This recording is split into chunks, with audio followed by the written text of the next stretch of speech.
They say the night belongs to quiet. But those who work the late shift know otherwise. The world after dark doesn't sleep. It just changes. The lights dim, the air grows colder, and the shadows grow longer. What seems normal during the day can feel entirely different under flickering fluorescent bulbs at 3 a.m. There's something about working alone at night that strips away the distractions. You start to hear things, creaks, whispers, the hum of silence that suddenly feels alive. Maybe it's your mind playing tricks on you, or maybe it isn't. Tonight, you'll hear 3 true stories from people who work those lonely graveyard hours, security guards, cleaners, and night clerks. People just doing their jobs when the normal rules of reality seem to unravel. These aren't ghost stories told around a campfire. These are the stories they still don't like to talk about, because even now, they're not entirely sure what they saw or what saw them. Turn off the lights, put on your headphones, and listen closely. Because these stories are not just about fear, they're about the horrifying realization that sometimes, when you think you're alone, you're not. Story number 1. The warehouse that should have been empty, a story told by Lucas M., former overnight security guard, Kansas City. I used to work night security at a logistics warehouse just outside Kansas City. It was a massive place. 3 floors, endless aisles of stacked pallets, forklifts parked like sleeping beasts in the corners. The company had downsized recently, so they only needed 1 guard per night. That guard was me. It was boring work. Clock in at 10 p.m., walk the floor every hour, check the cameras in between. The building was mostly dark, with only emergency lights glowing a dim yellow down the hallways. Every sound echoed. Even your own footsteps sounded like someone following too close. One night in December, everything started feeling off.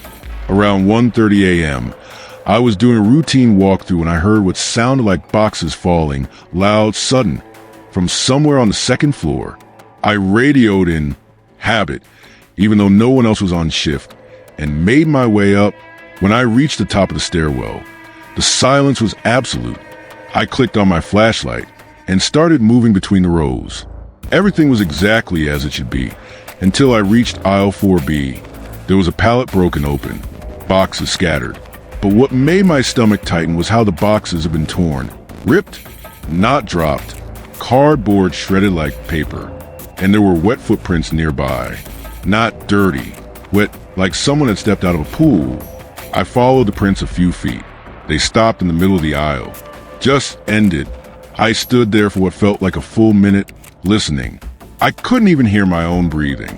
Then, from behind me, a sharp breath, like someone had just exhaled against my neck. I spun around. No one. That was the first night I felt watched. After that, strange things started happening. Items moved between shifts. Doors I'd locked were found open. The cameras would glitch between 2 o'clock and 2:15 a.m. every single night.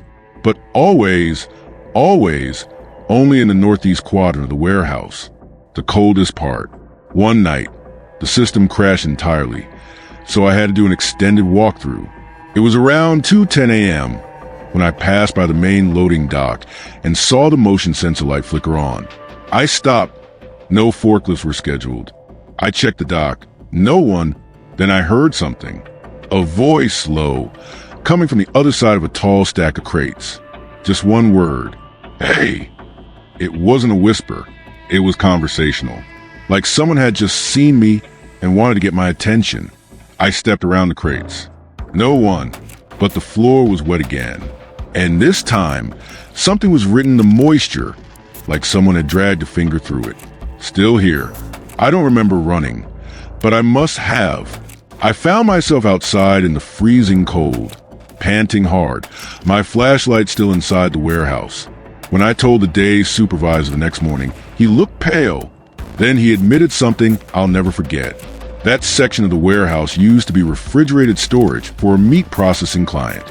10 years ago, a worker had a seizure while alone on shift and fell between 2 pallets. No one found him until the next day. He died from hypothermia. The security cameras back then had caught something, shadows moving around him in the last few hours.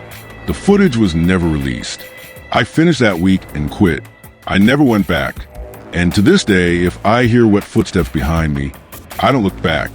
I just leave, because some buildings don't forget, and some spirits don't forgive. Story number 2, the patient in room 6A, told by Maya R., former night nurse, small town hospital, Oregon. I worked night shifts as a nurse in a small hospital just outside Portland. It was the kind of place where the quiet stretches for miles, and the closest neighbors are fields and forests. During the day, it's bustling, but nights felt like a different world entirely. Most of the patients were stable, but there was one wing on the east side, old, rarely used except for long-term or palliative care. The rooms were cramped, the paint peeling, and the air always a little stale, like forgotten memories lingering. One autumn night, I was assigned to check on the patients in that wing. I had only been there a few weeks, so I was still getting used to the rhythm and layout. Around midnight, I finished my rounds and went back to the nurse's station, tired but relieved. The quietness was almost peaceful. At about 1:15 a.m., I heard something that made my skin crawl, a faint, rhythmic tapping coming from room 6A. That room was usually empty. I knew this because every shift it was checked and cleaned. No patient had been assigned there for months. I shrugged it off at first, thinking maybe an equipment malfunction or a sound echoing from another part of the wing. But then the tapping started again. It was slow and deliberate, like someone tapping their fingers on a desk. I felt compelled to check. When I approached room 6A, the door was slightly ajar. The hallway light flickered as I reached for the handle and pushed it open. Inside, the room was empty, no bed, no equipment, just dust covering everything. I felt an odd chill, colder than the rest of the hospital. Then I saw it. On the far wall, someone had written in the dust, "Help me." I blinked and the words seemed to blur and fade, as if they'd never been there. I called out softly, "Is anyone here?" But no answer. I told myself it was a prank or my imagination playing tricks, so I closed the door and headed back to the station. But as I walked down the hall, the tapping started again. Only this time, it was coming from the nurse's station computer. I froze. No one else was around. The computer screen flashed momentarily, then showed a blinking cursor on an empty document. Suddenly, words started to type out letter by letter. "Don't leave me alone." My heart was pounding. I immediately shut down the computer and told my supervisor. She looked concerned but said there was no explanation, no records of anyone in room 6A, and the hospital archives confirmed it had been empty for years. That night, I couldn't shake the feeling of being watched. The tapping continued intermittently. On my break, I went back to the room with a flashlight. This time, I saw faint footprints in the dust leading to the window, but no footprints leading away. The next day, I researched the hospital's history. Turns out, room 6, it was once part of a tuberculosis ward in the 1950s. The story said a patient had died there, isolated, waiting for help that never came. Staff remembered hearing tapping noises and whispers, but dismissed them as old hospital legends. I worked there for another month, but refused to enter room 6A alone again. I eventually quit, unable to ignore the persistent tapping in my mind and the haunting message from an unseen patient who was never meant to be forgotten. Story 3. The Midnight Caller, told by Ethan K., overnight customer service rep, telecom company, Chicago. I worked the night shift as a customer service rep for a telecom company based in Chicago. My job was mostly routine. Answer calls, troubleshoot issues, and make sure customers weren't left stranded with no internet or phone service. But there was one caller I'll never forget. I worked nights alone in a small office with the lights dimmed low to save energy. It was usually quiet except for the occasional ring. But this one night, around 2:30 a.m., my phone buzzed with a call from an unknown number. I answered, expecting a frustrated customer. "Hello?" No reply, just breathing, deep, ragged breaths. "Hello? Are you there?" I asked, trying to keep calm. Then the caller spoke, a voice barely above a whisper, but clear. "I'm still here." Chills ran down my spine. I thought maybe it was some weird prank call. "Who is this?" "What do you mean?" I asked. No response, just silence again. I was about to hang up when the line suddenly clicked, and a faint sound came to the speaker. Footsteps. Slow, deliberate footsteps.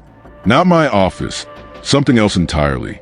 I grabbed my headset and looked around the dark room. The door was locked. No one else was here. I dialed the number back, but it was disconnected. Over the next few nights, the calls continued, always between 2 a.m. and 3 a.m., always from different unknown numbers. But the message was the same. I'm still here. One night, I stayed late to record the calls. On the tape, besides the voice and breathing, there was a faint whisper I hadn't noticed live. Something like a name. Ethan. The worst part? The calls sometimes ended with faint sound like a door creaking open, even though my office door was always locked. One night, after the call, I heard knocking, soft but insistent, on the glass window of the office door. I looked up but saw nothing but the empty parking lot. I told my manager and some co-workers. They joked it was just stress or prank calls, but I knew better. I felt watched, followed. I started to dread those late night shifts. Eventually, I quit and moved out of the city. But even now, when my phone rings after midnight, I hesitate to answer. Because sometimes you're not just talking to a stranger on the line. You're talking to something that's still here, waiting. If these stories have kept you on the edge of your seat tonight, then you already know why the night is never truly silent. The shadows linger, the unseen watches, and the echoes of the past refuse to fade away. If you want to hear more real-life tales of terror, true encounters with the unexplained, chilling moments from a graveyard shift, and stories that make you question what's really out there, make sure to hit that subscribe button and turn on notifications. Because here, in this channel, the night never ends, and neither do the stories. Thank you for listening. Stay safe, stay aware, and remember, you might think you're alone, but sometimes you're never really alone.